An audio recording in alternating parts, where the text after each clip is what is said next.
Hey, what's up guys? I'm BTC. Season 6 of the competitive ladder is starting later today, and Blizzard made a whole bunch of changes to how the ladder is going to work. So I'm going to do a quick recap of some of those changes. Now, if you're new to the channel, make sure you subscribe because I'll always make videos whenever stuff like this is updated. So subscribe and hit that bell so you don't miss any of it. Alright, so let's go into the changes that we're going to see in Season 6. So first up, the length of the competitive play seasons has been reduced to 2 months. So all of the previous seasons used to be 3 months long. Now it's only going to be 2 months. They made that change to try to keep people from getting burnt out. Next up, because they decided to shorten the length of the season, they're going to change how the competitive points work a little bit.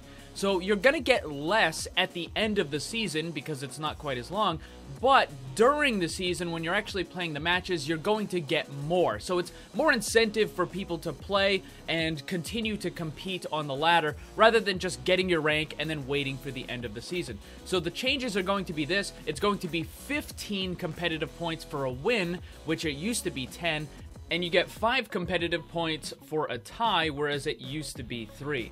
The next thing is the change to the skill rating. So this is the decay system. This only applies to people with a rating of 3,000 and above. So previously, inactive players in Diamond or above would lose 50 skill rating per day. This has been reduced to 25 per day. And playing a match now increases the time till decay by 36 hours, whereas before it used to be 24 hours. And the maximum number of days remains set at 7. So basically, you just have to play less matches every single week in order to keep your rating where it is. And on top of that, when it does start to decay, it's gonna go a little bit slower. And the next thing they're introducing is the skill icon loss, and this has to do with anybody who is silver up to diamond. So players who place in diamond or below can now lose their place in that tier if their skill rating drops below the minimum requirement. However, they'll still earn the end of the season rewards for their highest skill tier placed. So basically, if you make it into platinum, but then you have a really bad losing streak and you drop all the way down into the middle or the bottom of gold, then you're going to lose that little platinum icon. You don't get to keep it anymore.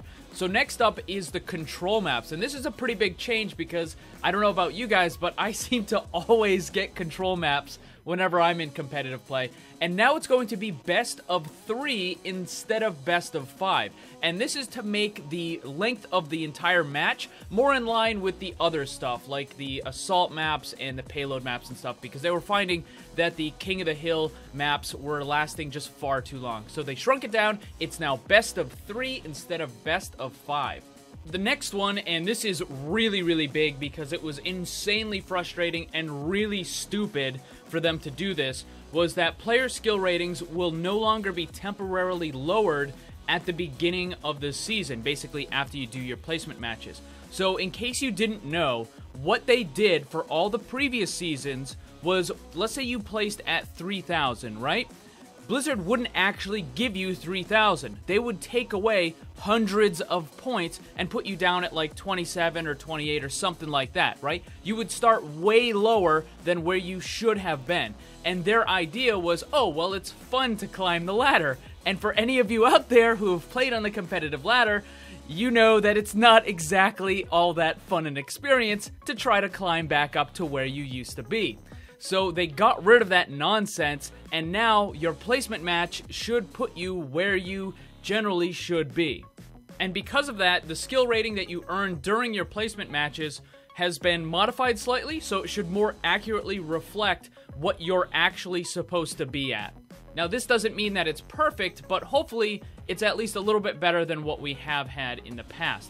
And the last thing is that changes to your skill rating after a win or a loss have been adjusted to address some anomalies, especially with certain heroes. This is basically addressing one-tricks. So you're not really going to be able to climb the ladder anymore with a negative win rate. If your win rate is less than 50%, then you're probably going to start going down in rank. And if your win rating is above 50%, then you should start climbing in rank. But before, with the whole one trick, it's not really an exploit, it's just taking advantage of the the lack of players using that character, basically what you could do is you could have a really low win rate, like 35 or 40%, and still actually climb the ladder with like these really low pick use heroes. So basically that should be gone. So those are all the changes. Now the competitive ladder again is going to start later on today. By the time this video goes up, it should probably be in about 8 or 9 hours. Now I think I'm going to make another video talking about the potential meta for Season 6. Now I know some of you don't care about the meta, but keep in mind there are people that do. And if you know about it, that means you know what kind of strategies and what kind of plans you're going to go up against. So be prepared so that way you have a better chance of beating them. So again, that's going to come up later on today. So if you're new to the channel, make sure you subscribe so you don't miss any of the awesome content. So what do you guys think about these Season 6 changes? Good, bad, indifferent? Let me know. Also, don't forget to check out my Discord server and follow me on Twitter. The links for that stuff is down below. Thanks for watching. Remember, always blame the controller because it's never your fault. Also, special thanks to all my Patreon supporters for helping to make this all possible.